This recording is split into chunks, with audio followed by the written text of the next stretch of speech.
Matt, I am dying of heat over here, man. I feel the summer heat coming on. Dude, the bullets are just coming hot right out of your face. What's going on, dude?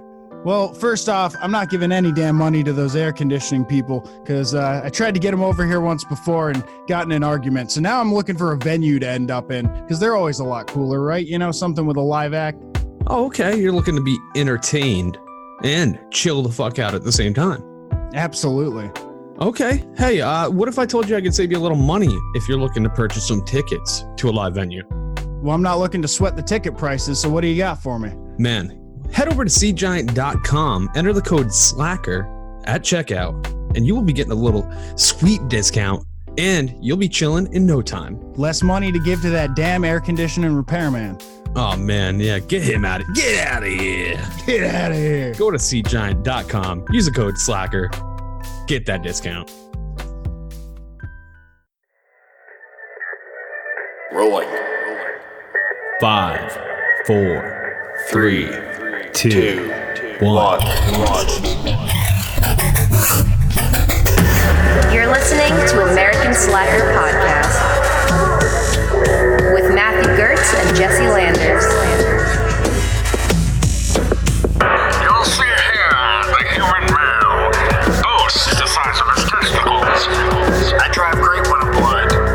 It's all about the sauce. Good, get him out of here. Get him out of here. Oh man, speaking of fucking, you want popcorn? I'll give you a popcorn kit. I'm just trying to go to Colorado and smoke some weed. Watch your fucking tots, huh? Those are my biscuits. Now, this is all alleged.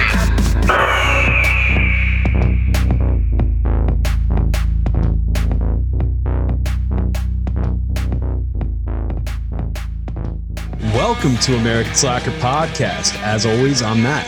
And I am Jesse, and today we are joined by our guest, Johnathan Larr. Thank you for coming on, man. Thank you for having me. Would you mind telling our audience a little bit about yourself, some of your background? Sure. So I'm an entertainment attorney. I grew up in Connecticut, a town called New Canaan, which I always describe as rich, white, and terrible. Went to school at Tufts outside of Boston, law school in San Diego. Moved up here about 12 years ago. After law school, realized I wanted to do artist management and law, which doesn't really exist unless you create it for yourself. So I started my own artist management company, did that for a number of years, managed 20-something artists, and then a couple of years ago closed down that side just to do the legal side. And one of my first clients was A Special Thing Records, which is a stand-up comedy record label, and they also do podcasts. So that's where the podcast idea came, as I negotiated some podcasts with them. And as I did that, I realized there was no real central resource for podcast information. When you're looking at a music contract, for example, there are books you can open. You can know what the advance should be, what the royalties should be. But for podcasts, there was nothing. So in that spirit, I wrote an article for a law journal that I edit and posted it up on Reddit this week. And it seems to be getting a good reception. Yeah, I had a chance to come across it on Reddit and read over it, which is when I had reached out to you and I said, I want to talk about this on the show. There's a lot of interesting ideas in there regarding advertising and just like the copyright, who actually owns the intellectual property, that kind of stuff. And with this being such a new industry, I guess it like less than a decade older, it seems like, in terms of like mainstream recognition, it's a Wild West scenario, it seems like. Yeah, it definitely is. I mean, and it still strikes me as so strange that, you know, Spotify is spending $500 million to buy a podcast related company, and there's so much money, but there's no structure, at least legally, in terms of, you know, what, you know, there's certain things that are kind of standard, like the way ads work and the pre-roll, mid-roll, end-roll, that sort of thing. But for the most part, there's no real, you know, standards in place. Yeah, that kind of leaves it open for interpretation to whoever's writing the contract, I guess. Exactly. And generally that's the company, which means the podcaster is going to get screwed. You know? Very similar to the music industry. Exactly. Yeah, so there's a book called All You Need to Know About the Music Business by a lawyer named Don Passman, who's Adele's attorney and Taylor Swift on that level. And I think he wrote it like 20 years ago. But yeah, that was the first real effort where people could read it and be like, okay, I know this is what my royalty range should be, so I know when I'm really getting screwed. And a lot of companies weren't happy that he wrote it for that reason. But it kind of democratized that field in a lot of ways. Well, yeah, I feel like as a consumer, a lot of people never realize, like, when they're buying these records, very, very little percentage was going to the actual artist. And in the end, a lot of great talents ended up with their fortune being very minimal, and they ended up losing it, with nothing to show for, some of the music that's playing today on the radio, still to this day. Yeah, I mean, there's a lot of famous examples. Elvis's manager was one who took 50% of everything Elvis ever earned. So after that, there's a law about the most a manager can take. There's also another one, ABBA, where basically two of them made everything and the other two got nothing. Oh. There's a lot of examples like that throughout the music industry. Jeez. And is that just people essentially being taken advantage of from the start?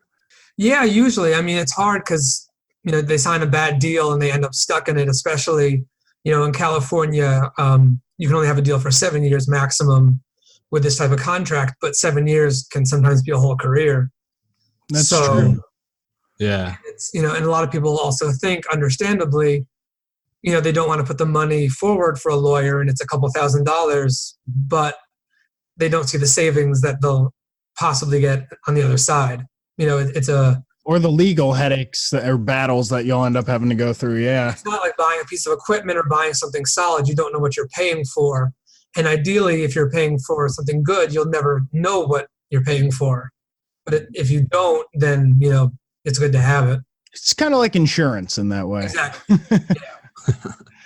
I saw a lot of juxtapositions in your article between and actually since we haven't named it, the article is the Systematization of Podcast Law, bringing structure into chaos. And it is pretty chaotic right now. It definitely is. Do you think that taking that structure of what's been laid out for a lot of musicians is the most applicable to the podcast world? I think in some ways. I mean, I think in terms of performance royalties and mechanical royalties, which we can get into, that's more technical, that structure probably makes sense, but it's also a huge mess.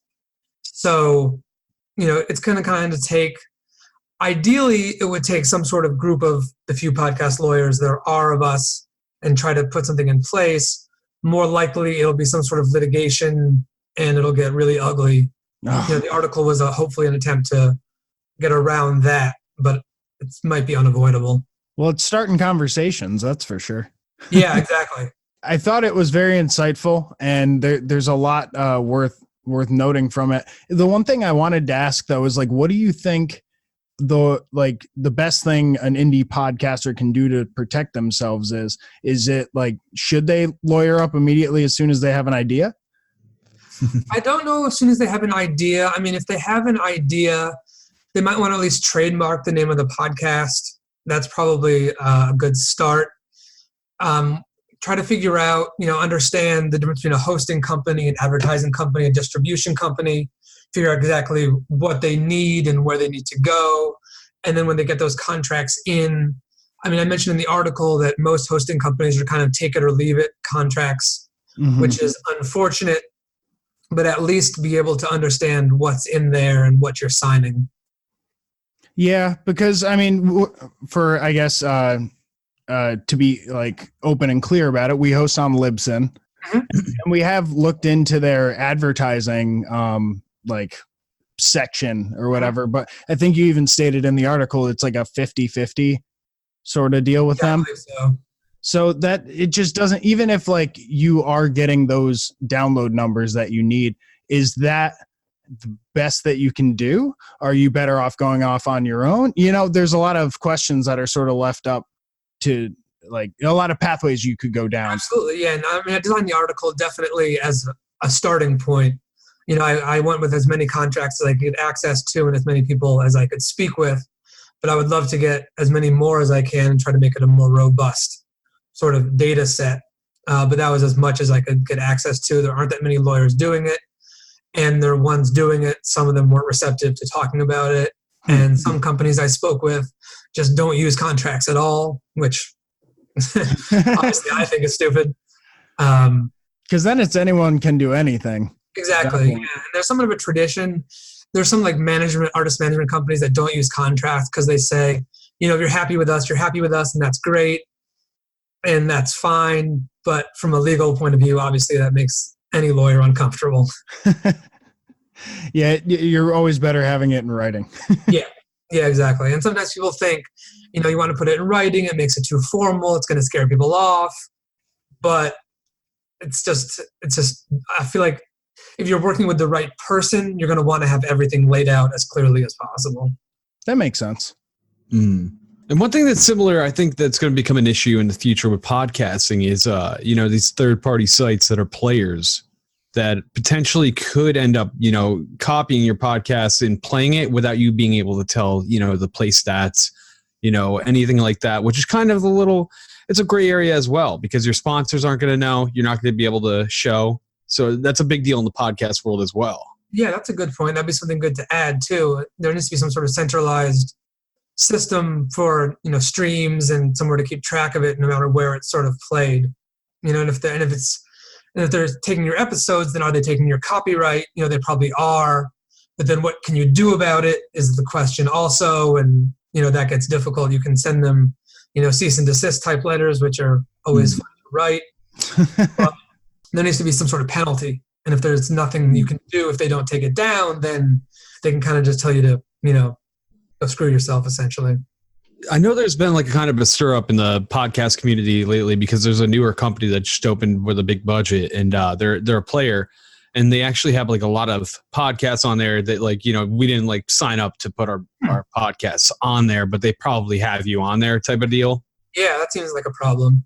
Yeah. Those podcatcher sites that, you know, they'll scrape all the RSS feeds from iTunes.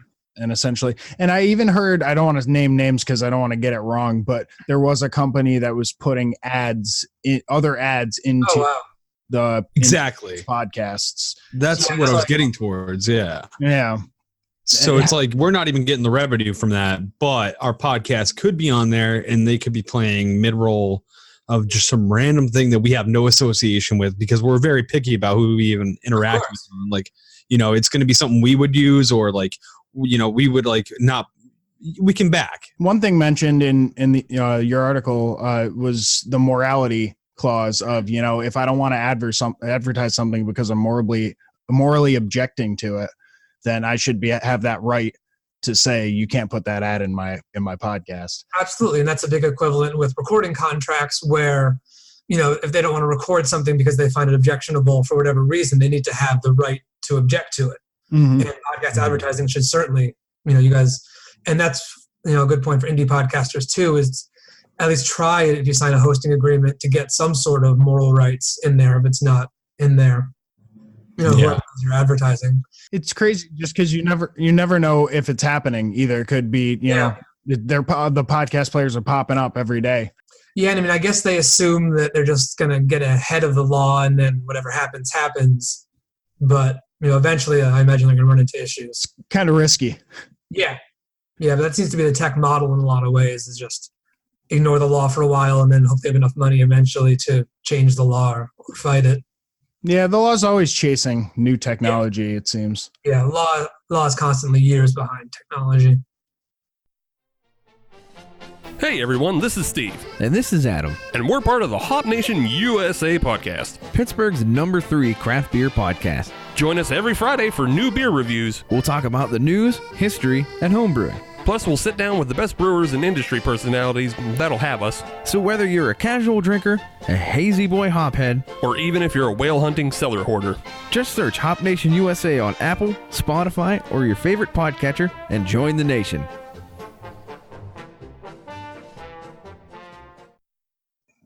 What inspired you to write the article? Was it are you a podcast listener yourself? Yeah, I've been listening to podcasts I don't know what the actual first podcasts were, but I mean, Smodcast, Kevin Smith's podcast, and Adam Carolla's. Oh, yeah. some of the earliest ones. Yeah, so I've been listening. He's since like one of the OGs. Corolla's like, I think, I don't know responsible. who the official, first one was, but I know those two were very early on. So yeah, I've been listening to podcasts since then. Any other favorites you could name? It changes a little bit. I've been enjoying Conan's podcast a lot lately. I like that one. I've heard good things about it. Yeah, it's been good. Sam Jones, his podcast is really interesting. He gets good guests. And then My Dad Wrote a Porno. That one is always, it's a unique concept.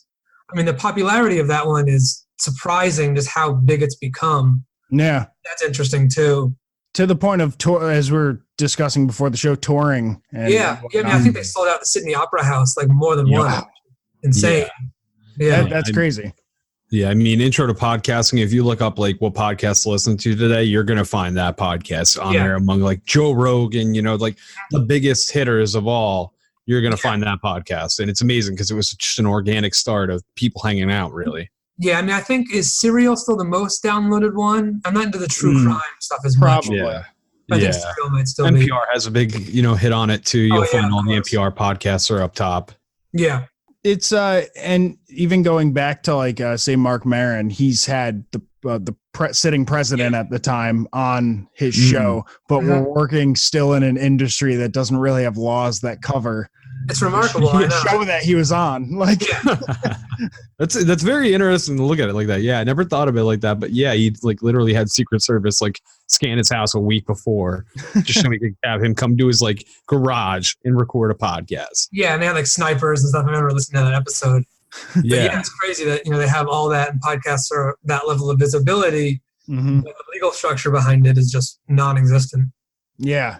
So what do you see the future sort of looking like, 5 or 10 or even 20 years down the line for like podcasts and how the law views them? Hopefully, there are a lot of different areas in terms of advertising. I think the advertising system set in place seems to be pretty good. Tagging something copyright wise, that's difficult even with music, trying to keep track of where stuff is played. There's a lot of talk of, some sort of, not Bitcoin, but what's the technology? Yeah, some sort of way to trace your songs and keep, the information with it. Okay. So that's difficult to figure out. But whether it becomes like record labels, where you have more earwolves and more distribution companies that are more centralized, maybe, if the problem is the recording industry model is really falling apart too. So it'll probably have to be its own new thing. And whether it's even possible to kind of get together and organize that or just let it happen organically, it'll probably have to be some combination of the two. So it'll probably be something like music, a little bit like film and TV, and something brand new. Yeah, because there are a lot of elements to it. Yeah. There are elements that really touch on so many areas of law and so many areas in general that you have to try to figure out. And especially when you get hundreds of millions of dollars involved, that obviously changes things also. That brings things on the level. It gets weird too, because say it's a live podcast. Then the network that takes on the show and does the funding and all that takes on the liability of whatever that person does. They could snap at any fucking moment. Go berserk in the middle of a show that 8 million people are tuned into. So it's even worse than like say network television and how they were so uptight about like what they put on live. Yeah, exactly. And that's a good point. So let's say, then in a contract that you sign before a live show, is there some sort of clause that says they can cut it if something like that happens? Do you add something like that in, just trying to, basically trying to protect? Oh man. And that gets crazy, because then it's like, as the creator, you're cutting freedom of speech, because it's like, no matter how comfortable you are, at the back of your mind, you're always going to know they have the potential to just like pull the plug on you in the middle of like anything. If you're getting racy. Exactly. And, I see podcasts, they're stretching the realm of thinking more than anything today. Fuck cable TV. We can't rely on that. The news that comes from TV is the worst upon the worst. The internet is confusing as fuck to people that don't know where they need to go to get honest news that's not biased. Yeah. It's crazy. But podcasts, you get, conversations like this. You just get people talking, and you get the real element of everything. Yeah, that's the best part of it, is the long form interview. And just to, I listen to a lot of comedians or podcasts with comedians, and they talk about how, you go on a late show and it's 5-minute segment and you have to be funny, and everything is predetermined. Whereas you go on a more long form, like a Dax Shepard kind of podcast, and you can just talk. You don't have to, it's a lot more honest. And I think that's where a lot of popularity comes from. Yeah. You don't get that Tonight Show bullshit where it's like a bunch of writers that write the same shit every week. Yeah. They're just trying to outdo last week, and it's just corny as hell. And, it's more authentic. And you have to run your stories by someone beforehand, and they have to, let you know whether that's funny or not, and all that. Too many cooks in the kitchen. Yeah, exactly. Yeah, man. It's a wild game right now with podcasting, and I feel like it's going to open up to a lot of people getting taken advantage of. So it's good to see, people that are starting to think about the law to protect these artists, because that's what it is. You see a lot of people coming up with these ideas that millions of people are fucking into. It's art. And there's money to be made off that. And whether it's going to be the creator or some middleman that just figures out how to take advantage of the creator, like we've seen in history with every different industry, really. And unfortunately it seems that that happens more often than not. And when there's a lot of money involved, there's always going to be people trying to screw over the talent. And the most, obviously I got into this to protect talent as much as I could. So as much as I can help them, that's what I want to do. Yeah, that's what's intriguing. It's because you came from the music industry, one of the most skewed. That and the film industry, they take advantage of people to create the art.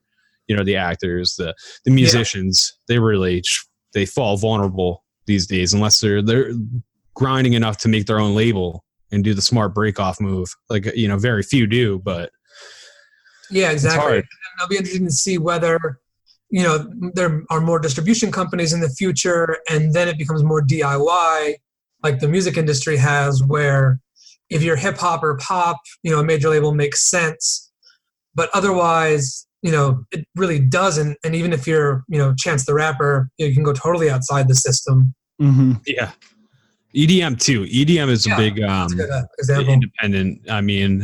Everybody, fuck the labels in EDM. No labels own anybody. You got people like Marshmello who are just going ham. I was even gonna say Post Malone. He kind of came out of nowhere. Yeah, true. You just sort of subvert it and make your way in, but that's almost the fallacy of like, oh, that's the one that made it. Versus all the other ones who are trying that you don't see. It's interesting too, because a lot of people said the labels are going to die off, and in some ways they are, but in some ways they're more important than ever because everyone's recording something. So the only way to get through all that noise is to have the millions of dollar ad campaign behind you. That's true. So in some ways they're more important because, in podcasts there's a similar analogy where there are so many, and it's great that anyone can do it, but how do you get noticed? It's not easy. Trying to get above that noise and actually stand out is really difficult. Even if you do have, decent production value and cool ideas and stuff like that, if no one knows where to find you. Yeah. And if you're not, Conan O'Brien or someone like that who obviously attracts attention. Then you got to do something viral. That's the only way to do it. Oh, man. Then you might need a lawyer depending on what it is you did. And a high tolerance for pain. Jesus. Yeah, there you go. Some of those things are crazy. Now, I was wondering, most entertainment in some way is kind of regulated on like a back end basis by the FCC usually, right? They're involved with the music. And the FCC, they govern radio. Okay. And specifically just terrestrial radio. So like satellite radio is not governed by the FCC. Okay. It's one of the main reasons that Howard Stern jumped over to satellite radio. Okay. Because I was wondering if that governmental organization is actually going to have an impact on podcasts at some point in time. Probably not, just because it's so different from terrestrial radio. Okay. It's probably more equivalent to satellite than to anything else.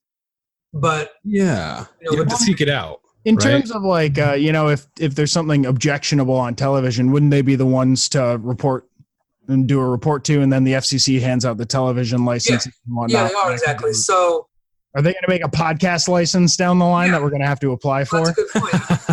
You have to ask the question, and this is what's always fun about talking with lawyers, is nothing's ever a yes or no answer. you ask yourself the question of whether a podcast is more similar to satellite radio or more similar to TV or more similar to terrestrial radio. And the answer is, I don't know. I don't know. If Yeah. anything, out of those three, I'd say satellite radio, but it's still like only half of the equation. Yeah, and feel I'm sure if someone starts doing, the shock level equivalent of what Howard Stern was doing in the 80s and 90s on podcasts, someone will get up in arms and there'll be some sort of petition and something, and who knows what can happen from that. But yeah, at that point, podcasting is still, no matter what, it's a seek and enjoy entertainment. It's not, it's fed to you from every major cable plan in America, from Spectrum and Verizon. Not yet. You have. Yeah. Still, yeah. But that's a different thing. Like, that's if the whole market changes. No matter what, it's an independent sourced. Yeah. Unless you're owned by a network, that's a different thing. But like it's still, you have to seek it out and download it to enjoy it. So I feel like there's some kind of freedom in that, like, that should protect you. It's like, we're not out there on fucking major cable that's coming into every home. So you're saying because the podcast isn't right in your face that like they shouldn't be able to complain about it?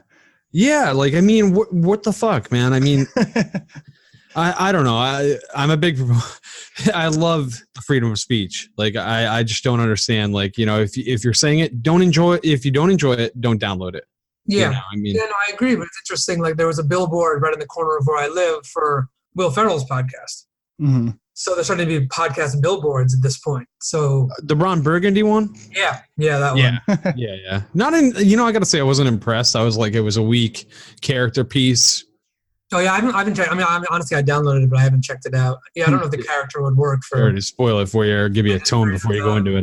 But yeah, I guess to Jonathan, to your point, like, then it isn't right in your face, and it's like anyone could go check it out. And if it doesn't say it's explicit or something, like something small like that, what are they liable for at that point? It gets so muddled so quickly. Yeah, and it's like one of the things I mentioned in the article is talking about weed advertising on podcasts. Mm-hmm. Like, it's allowed in California, but obviously podcasts are accessible from anywhere, and it's only allowed in California under certain conditions. So what covers it? If some 12-year-old listens to a podcast and hears about weed, what does that mean? How does that get regulated, or what happens? Right, because I think some of the regulations for that were making sure that the audience base is mostly over 21. Exactly, yeah. And there was some sort of, they had to figure out, I don't know how they get the numbers, but yeah, some percentage of the listeners have to be over 21. And that's what I was wondering is, like, we get some statistics about our downloads and stuff, but I don't think it breaks it down by gender, because not at all. You're not putting that in, or gender or age or any of that, or race or anything like that. It's just, maybe location at most. Yeah, and that's a question too. And then who pays to have that data done? Do you guys have to pay for it? Does Libsyn have to pay for it? Does someone has to find out that data? And I don't know what the government intended with that. Probably they had no idea. But yeah, exactly. It costs money to get that. Do you think it's going to be like, we're going to see some solid laws within the next like decade or so? Decade is probably a good timeline. I know it takes time. Yeah, exactly. I mean, there's something called the Music Modernization Act, which was just passed, which involved increasing the royalty rates for musicians on Spotify and things like that. Nice. I know that was a big issue. Yeah, that was a big issue. But the thing is, it took years just to get that done. And it was 10, 20 years before that even became a thing. And now Spotify is still fighting that. iTunes and Apple have said, we're okay with it. Spotify has appealed the decision from the Copyright Board. Apple's making enough off their phones that they don't need to worry about the lost revenue on that. Man. Yeah. I mean, we've had artists on complaining about it quite a bit. I mean, yeah, sure. Insane. Yeah. And it's sickening, honestly, when you think about artists getting taken advantage of like that, whatever industry it is, Well, because you think about how many artists are on Spotify. So many. Everybody. And how much revenue that's making for them. And really, it's the artists themselves that are. Well, yeah, it gets scary because there's like a million people that are like long gone. So it's like, where does that go? Is it really going to the family members, or is it going to some sketchy ass record label execs? Yeah. And it's just disgusting, man. Every time you hit play, because you love this classic song, you're feeding the pockets some dirty, fat, fucking greedy bastard. You know, it's like, all right, Matt, don't get out of your seat, man. Calm down. I get pissed. The music industry disgusts me because of that whole thing, you know. We've talked to a lot of local bands and stuff who have been really downtrodden essentially because like one of the best bands I found was a rock band, and before I met them, they signed a bad deal. You know, it was a 7-year deal. It was, you know, almost as many albums as that, which is a whole career. And, you know, they were 20 years old and got paid $10,000, and they were like, this is amazing. This is all the money in the world. And they just got totally fucked. And they basically had no career because they could only release something under this label, and the label ended up being super shitty to them, and they couldn't get out of it. You know, by the time they got me involved, I did as much as I could. But, you know, I tell my artists that it's easier not to fuck something up than to unfuck it up afterwards. You know, unfucking something up is very difficult and expensive. Yeah. Well, I can literally say the record industry has killed numerous project bands that I love and adore. Yeah. Like, you know, I'm not going to name names, but there's numerous bands that I can like think of right now that just like they got fucked bad record deals and got held up because like people wanted to fucking, you know, control what they were creating, and it ended up with the end of a career. The band breaks up after a shitty long deal. They make music they don't want to make. You know, it's just. Now, I always wonder though, what's stopping the band from essentially starting the band under a different name and like playing different music? Because they might not own the name. They might not own the music. If they signed a really bad deal, the record label could own the name. They could own, you know, the copyright to it. I mean, I think like in Guns N' Roses' case, I think Axl owned the name and most of the music. So, you know, unless it took them that long to get back together, but I believe that. Yeah, he owned all of that. So it depends on who owns it. And talking about legacy bands is interesting. I know someone who is actually a legacy manager. So what he does is he manages dead artists, essentially. He manages, you know, Janis Joplin's estate and the Ramones. Oh, wow. So he was one of the first. There are other people who did that, but he was the first to kind of make it his niche. And that was one of my inspirations to bring it back to me, to try to find something unique and that no one was really doing, is that he found this. He's been very successful doing something that, you know, was there before and no one had really done yet. That's an interesting niche on it. You know, like thinking like how the Beatles rights floating up in the air. Michael Jackson bought them, and then, you know, like God knows where they are now. I have no idea, but like, especially if they die without a will, which often happens, you know. What do they do with the old recordings? You know, the family wants to release them to make money, and they probably don't want to release them. And, you know, it just becomes, you know, lawyers make a lot of money off that, but no one else really comes out of that well. Some old Tupac tracks making a bunch of people real rich. Exactly. Oh. Yeah. And the Tupac thing, that's a whole, I had someone approach me he said he was one of the heads of Death Row Records. Who knows? But he was like, can you help me, you know, find some of these old artists and get them some money? And I would have been happy to do it, but it was just like delving into that whole thing. It seemed like, I don't know if I could get in there. Like there's a lot of stuff to wade through. Yeah. Oh, man. There's a little bit of baggage with that label. Yeah, exactly. I can't imagine. A little bit? It can't be much. I can't imagine much was written down. There's probably not too many contracts that say, you know, original CEO is only sitting in prison for life for running for what he's been proved for, at least running down some fucking dudes at the gas station. Yeah, exactly. That's just what he got caught for. Right. Yeah. God knows. I mean, shit, man. It's so, I mean, off topic, but sketchy that we'll never, ever fucking know. Killed two of the best fucking rappers of all time. Seriously. Sketchy. If fucking Joe Schmo gets killed down the block for me, no matter who killed him, if it was random, fucking forensics is going to find that. Right. Like, it's so weird, man. And there's the whole, do you know the Vanilla Ice Suge Knight story? Oh, God, no. Please tell me. So basically, obviously, Vanilla Ice wrote Ice Ice Baby, and Suge Knight wanted the rights. So the story is that Suge Knight held him over a balcony by his feet, like hanging upside down over a balcony to make him give up the rights to that song. Oh, my God. Yeah. Did he get the rights? Like, does he own I them? believe so. Yeah, I think he owns the rights. I think Shug owns the rights to that song. my God. I guess he didn't need a lawyer in that situation. It wasn't the beat like ripped off of a David Bowie song? Under Pressure. Under Yeah, Pressure. Under Pressure? Yeah. Yeah. Oh my God.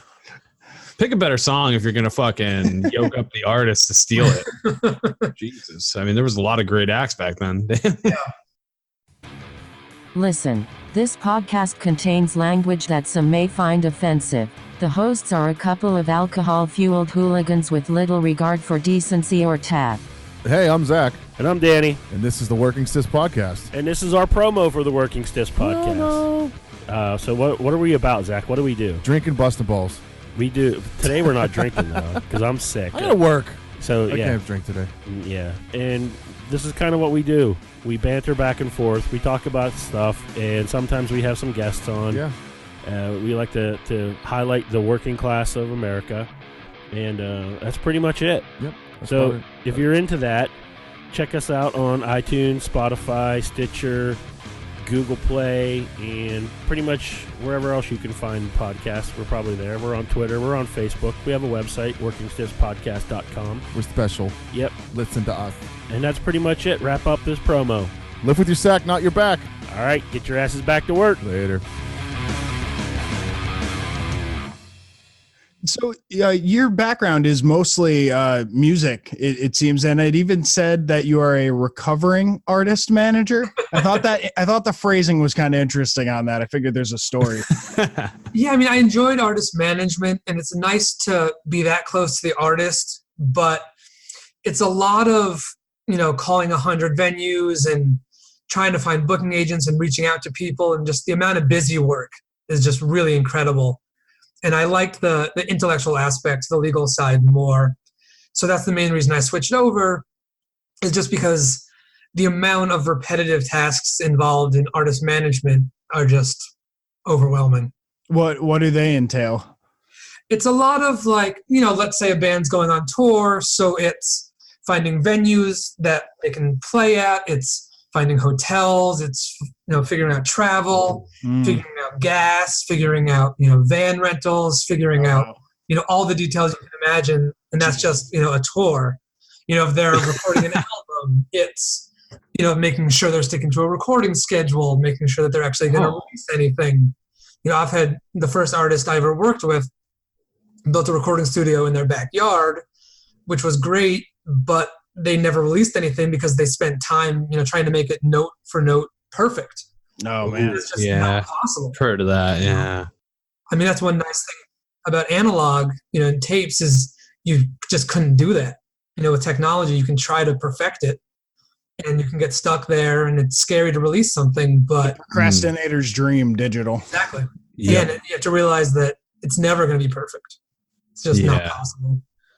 Man, that's a tough gig, man. Being mom, and then man, traveling sucks alone. Like if you got to worry about you or whatever, but like fucking a band of misfits. I mean, let's be real. Musicians are flaky. They're like doing their own things at the same time. You're just trying to keep them netted together. It's like herding cats. Exactly. Man, exactly. That's good. I like that. Yeah. So your mom, your dad, your psychologist, your all of the above. You got to know what problems are going on with the drummer. The drummer's fucking broke up with his girlfriend. He's fucking feeling it. Yeah, like I had the second or third band I worked with. The lead singer was dating the guitar player. So as soon as they broke up, that's when the band died, because that works for No Doubt and pretty much no one else. I have enjoyed the perspective of some managers over the years, because they get to sit back and watch the craziness unfold, but not be part of it almost, so they get to remember it. Yeah. And also some crazy, there are great stories of like Peter Grant, who was Led Zeppelin's manager, was just an absolute insane, crazy person. Fucking the first band, private jetting. Yeah. And, punching people and getting into fights and stuff like that, trying to get money. And there's a famous story of they played some festival and they didn't pay him enough. So he had paid a helicopter to fly over the crowd and take photos. And he made a poster of the entire crowd and counted everyone who was there. And said, this is how many people were there. You're fucking us on royalties. This is how many people you should pay us this amount. Wow. Yeah. That's who you want representing you. Oh my God. He's like, give me the fucking helicopter tour place now. Yeah, exactly. That's a crazy story. Holy shit.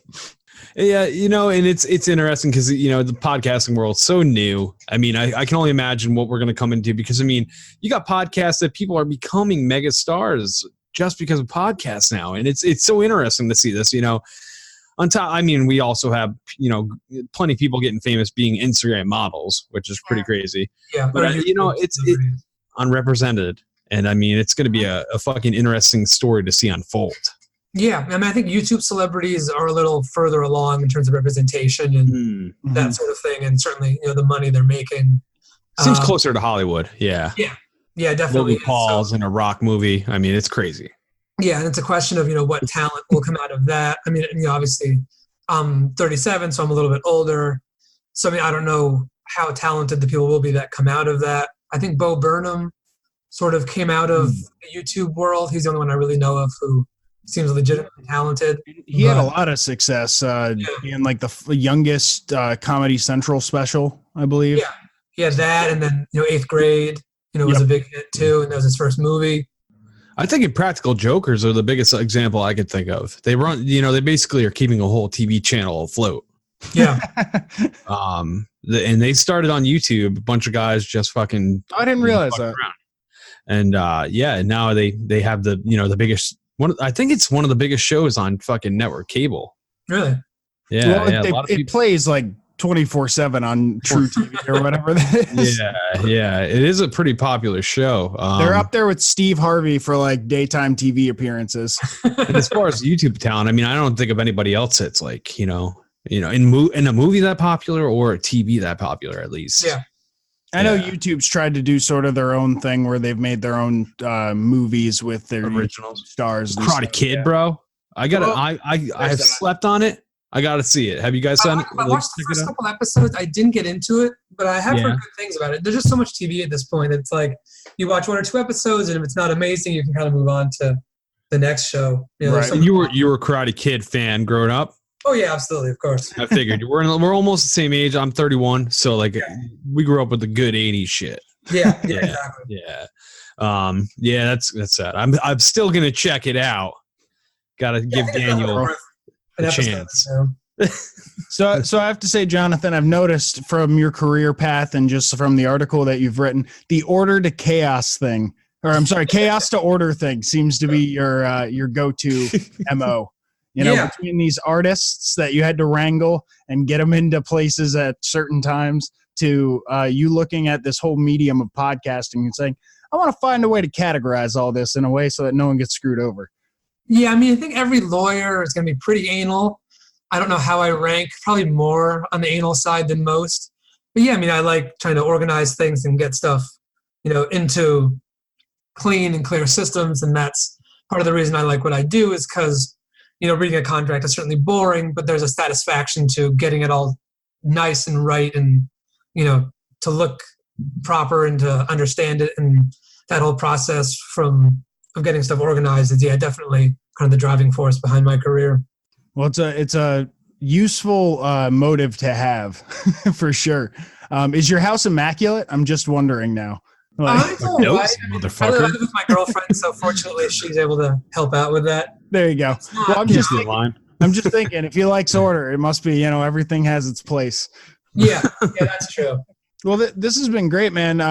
Is there? I know that you had suggested one book. What it was all you need to know about the music industry. Is that what about the music business? Yeah, by Don Passman, and that's really the Bible. It's great because it's accessible to everyone, but it's also what lawyers use, and it's really anyone who's signing a record deal or a publishing deal or anything like that is it's the way to go to. And obviously, my dream eventually is to write the podcast version of that book.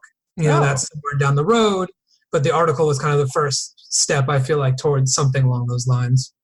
I feel like we look forward to reading that, I can say for both of us. Thank you. I appreciate that. Hell yeah, man. What was it like starting your law firm? Because you founded it, right? I did. Yeah, I founded it, and it's just me, sole attorney. It's hard. It's a lot of, going after clients, and sometimes you'll be busy and then you'll be miserable because there's too much going on.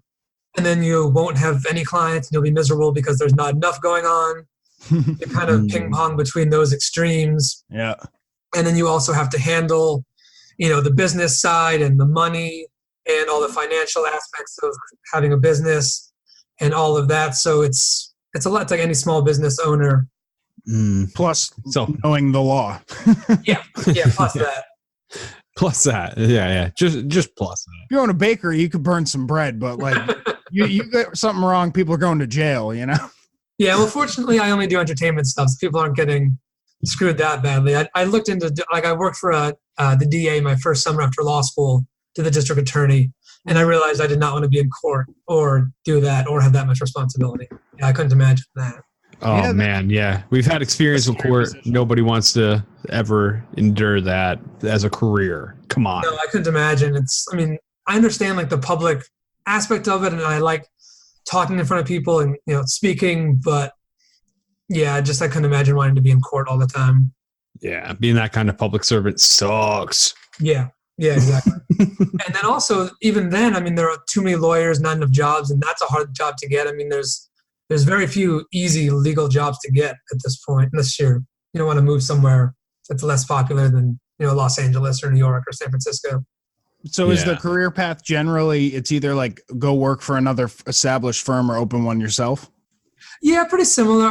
Generally, like, law is very regimented. So like your law school class will be divided up by your grades.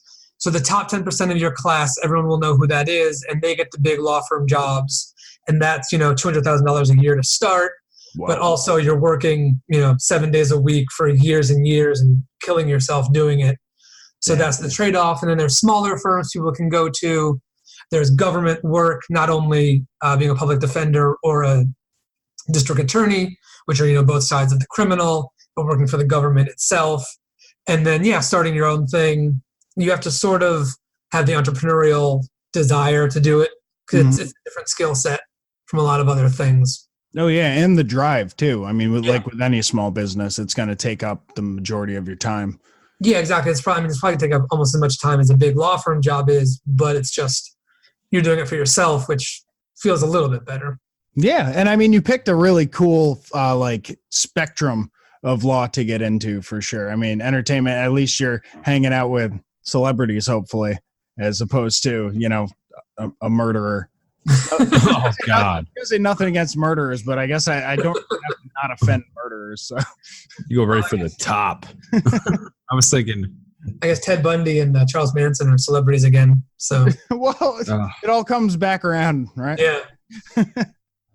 Oh, man. Are there any other books or anything that you would suggest people read? Maybe resources online where they could, if they're an indie podcaster, educate themselves a little bit more?